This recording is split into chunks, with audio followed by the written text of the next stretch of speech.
Hello beginners, welcome back to third video in the series of beginners కి ప్రేమతో. Part 1 and 2 video links డిస్క్రిప్షన్లో ఉన్నాయి. మీరు ఇంకా ఆ వీడియోస్ని చూడనట్లయితే ఒక్కసారి ఆ వీడియోస్ని కూడా చూడండి, సో దట్ మనం వెళ్తున్న పాత్ మీకు ఇంకా క్లియర్గా అర్థమవుతుంది. So now let's get into the third part of the series.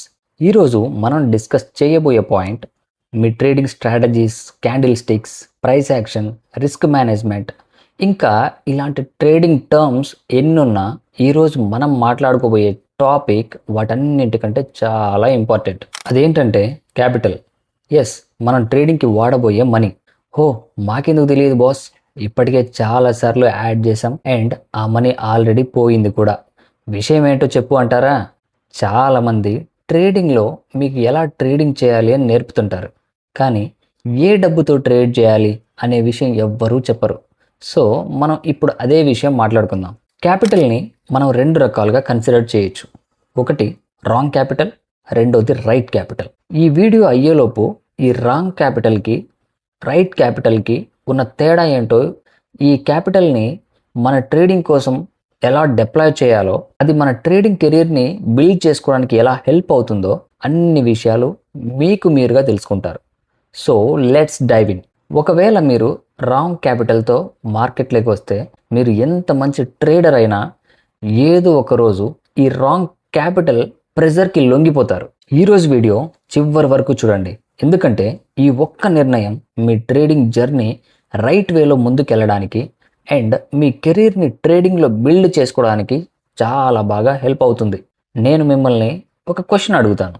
Me trading capital ఎక్కడి నుంచి వచ్చింది? సో నేను కొన్ని సోర్సెస్ చెప్తాను. ఆ సోర్సెస్ ఏంటంటే, ఫస్ట్ది లోన్ తీసుకున్నారా, రెండోది ఫ్రెండ్స్ దగ్గర బారో చేశారా, మూడోది ఫ్యామిలీకి తెలియకుండా సేవింగ్స్ని తీసుకొచ్చి మార్కెట్లో పెట్టారా, నాలుగవది ఇంటి ఎక్స్పెన్సెస్ కోసం దాచిపెట్టిన మనీని మార్కెట్లో పెట్టారా, ఇంకా ఐదవది కోవిడ్ టైం నుంచి అందరూ వాడుతున్న లేటెస్ట్ ఆప్షన్, అదేంటంటే క్రెడిట్ కార్డ్ డబ్బుని విత్డ్రా చేసి ఆ డబ్బుని మార్కెట్లో పెట్టడం. సో ఇలా చేశారా? ఈ 5 ఆప్షన్స్లో ఏ ఒక్కటి మీరు ప్రాక్టీస్ చేస్తున్నా, లేదా మన క్వశ్చన్కి ఆన్సర్ ఈ 5 ఆప్షన్స్లో ఏ ఒక్కటి అయినా, ఈ వీడియో మీకోసమే. ఒక్కసారి జస్ట్ ఊహించుకోండి, మీరు 2 లక్షల లోన్ తీసుకున్నారు. ఈ 2 లక్షల్ని మార్కెట్లో పెట్టారు. ప్రతి నెల ఈఎంఐ ఉంది, ఇంట్రెస్ట్ పెరుగుతోంది. అలాంటి టైంలో మార్కెట్లో 2-3 లాసెస్ వచ్చాయి. ఇప్పుడు మీరు ప్రశాంతంగా అనాలిసిస్ చేయగలరా? ప్రైస్ని అర్థం చేసుకోగలుగుతారా? మార్కెట్లో కామ్గా కూర్చొని నెక్స్ట్ ఆపర్చునిటీ కోసం వెయిట్ చేయగలుగుతారా? వీటన్నింటికి సమాధానం బిగ్ నో. ఎందుకంటే మిమ్మల్ని నెక్స్ట్ ఈఎంఐ ప్రెజర్, లేకపోతే ఫ్రెండ్స్ దగ్గర బారో చేసుంటే ఇంట్రెస్ట్ ప్రెజర్, ఒకవేళ ఇంటి ఖర్చుల కోసం దాచుకున్న డబ్బులు అయితే నెక్స్ట్ మంత్ ఎక్స్పెన్సెస్ ప్రెజర్ మిమ్మల్ని వెంటాడుతూ ఉంటాయి. ఆ టైంలో మీ మైండ్లో ఒకే ఒక ఆలోచన రన్ అవుతూ ఉంటుంది, ఎలాగైనా ఈ డబ్బు తిరిగి సంపాదించాలి. అక్కడి నుంచి analysis and learning based trading ఆగిపోతుంది, ఎమోషన్ మొదలవుతుంది. ఇంకా మీరు చార్ట్ని చూడరు, మీ సెటప్స్ని ఫాలో అవ్వరు, ఓన్లీ మీ EMI, interest or next month expenses pressure మాత్రమే కనిపిస్తూ ఉంటాయి. అక్కడ నుండి తీసుకునే ప్రతి డెసిషన్ భయంతో లేదా తొందరతో తీసుకుంటారు. అండ్ ఇప్పుడు చెప్పబోయే ఈ విషయం మీ లైఫ్ లాంగ్ గుర్తుంచుకోండి. మార్కెట్కి మీ లోన్ గురించి తెలియదు, మీ ఈఎంఐ గురించి తెలియదు, మీ ఇంట్రెస్ట్ గురించి అసలే తెలియదు. అయినా వీటి గురించి మార్కెట్కి తెలియాల్సిన అవసరం కూడా లేదు. మార్కెట్ మీ పరిస్థితిని చూసి, అయ్యో మనవాడే కదా, ఈఎంఐ కట్టాలి, ఇంట్రెస్ట్ కట్టాలి అన్న జాలితో ప్రాఫిట్ ఇస్తుంది అనుకుంటున్నారా? అది తన పని తాను చేసుకుంటూ పోతుంది.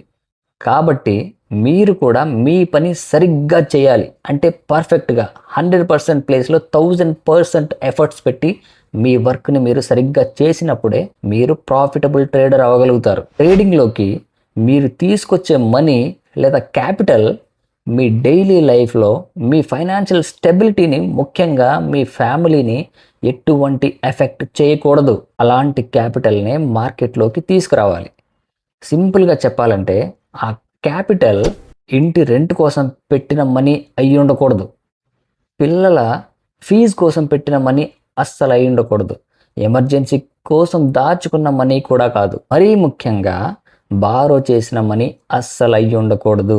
ఇలాంటి మనీని మార్కెట్లోకి తెచ్చి రిస్క్ చేసే ముందు మీ ఫ్యామిలీ భవిష్యత్, మీ పిల్లల భవిష్యత్ ఏంటన్నది ఒక్కసారి ఆలోచించండి.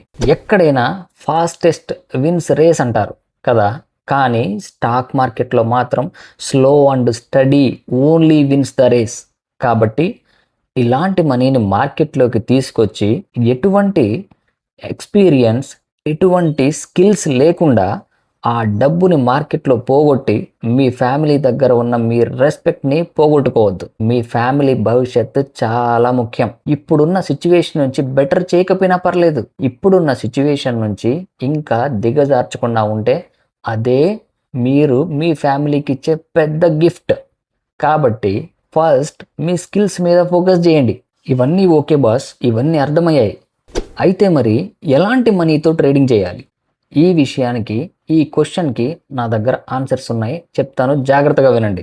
మీ ఎక్స్పెన్సెస్ పూర్తయ్యాక కొంత సేవింగ్స్ మిగిలితే ఆ సేవింగ్స్లో కూడా కొంత భాగం మాత్రమే ట్రేడింగ్లోకి తీసుకురావాలి. లేదు అలా దాచిన డబ్బు సరిపోదు అంటే కొన్ని నెలల పాటు కొంత డబ్బు దాచుకొని టోటల్ కొంచెం పెద్ద అమౌంట్ అయిన తర్వాత ఆ అమౌంట్ని ట్రేడింగ్లోకి తీసుకురండి.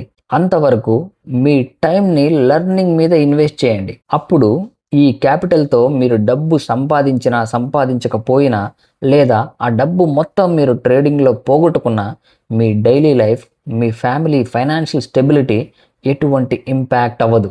అలాంటి మనీని రిస్క్ క్యాపిటల్ అంటారు. గుర్తుంచుకోండి, ట్రేడింగ్లోకి తీసుకొచ్చే మనీ మీ నిద్రని పాడు చేయకూడదు. ఏదో ఒక రాత్రి పడుకున్నప్పుడు రేపు మార్కెట్ ఏమవుతుందో అనే భయం మీ మైండ్లో వస్తోంది అంటే మీరు భరించలేనంత ఎక్కువ రిస్క్ తీసుకున్నట్టు. అలా రిస్క్ తీసుకున్నారు అంటేనే మీకు అసలు రిస్క్ మేనేజ్మెంట్ గురించే తెలియదు. అలాంటప్పుడు మీ ఆస్తులు తగలేసి లోన్స్ తీసుకొని క్రెడిట్ కార్డులు స్వైప్ చేసి ఆ డబ్బులు తీసుకొచ్చి మార్కెట్లో పెడతారు.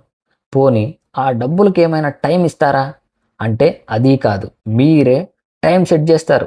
నాకు ఈ టైంలో ఇంత పర్సంటేజ్ రిటర్న్స్ కావాలని మీరే డిసైడ్ అవుతారు. కానీ ఈ మీ ఎక్స్పెక్టేషన్స్ని మార్కెట్ అస్సలు పట్టించుకోదు. నేను నీకు ముందే చెప్పాను, మార్కెట్ తన పని తాను చేసుకుంటూ వెళ్తుంది. మీరు మీ పని సరిగ్గా చేయాలి. మీ క్యాపిటల్కి తగ్గట్టు మీరు రిస్క్ మేనేజ్ చేయాలి. ఒక ట్రేడ్లో మీరు లాస్ అయ్యారు అంటే మీ క్యాపిటల్ నుంచి 1 నుంచి 2% మించి డబ్బు పోకూడదు. దీన్నే రిస్క్ మేనేజ్మెంట్ అంటారు. ఈ రిస్క్ మేనేజ్మెంట్ గురించి డీటెయిల్డ్గా ఇంకో వీడియోలో చెప్తాను. ఈ వీడియోకు ఇది సరిపోతుంది. ఇప్పుడు చాలామంది క్వశ్చన్ చేస్తారు కామెంట్ సెక్షన్లో, సార్ పెద్ద మనీ లేకపోతే ఎలా గ్రో అవుతాం? ఎస్, బిగ్ మనీ ఉండాలి, పెద్ద క్యాపిటల్ ఉండాలి.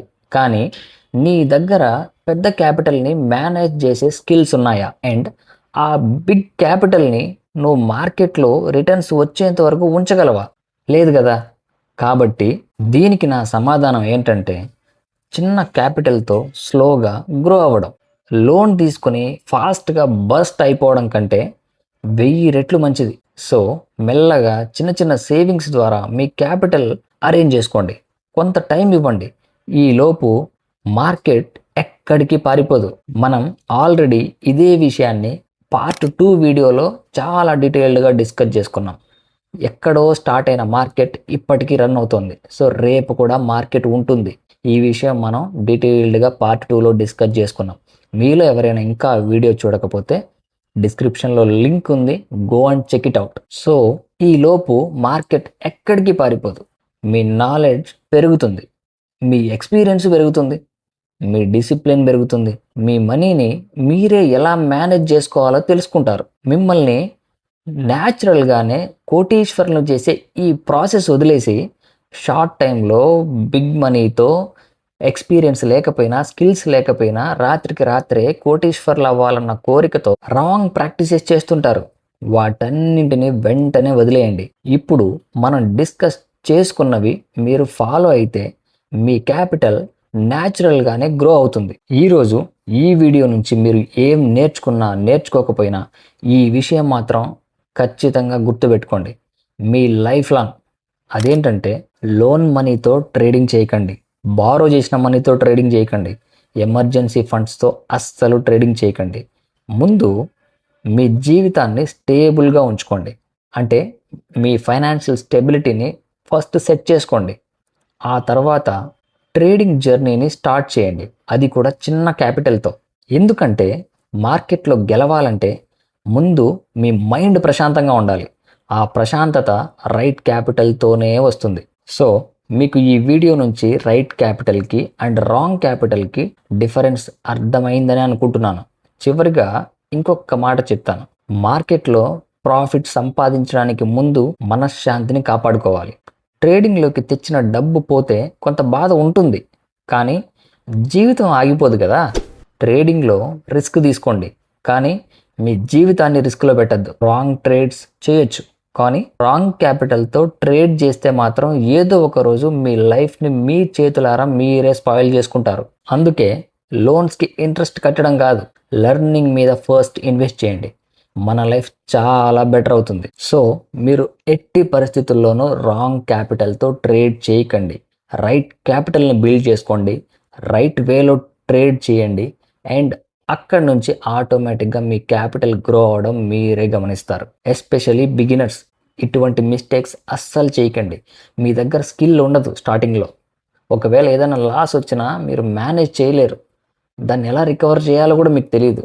కాబట్టి రాంగ్ క్యాపిటల్తో ఎటువంటి పరిస్థితుల్లోనూ ట్రేడ్ చేయకూడదు.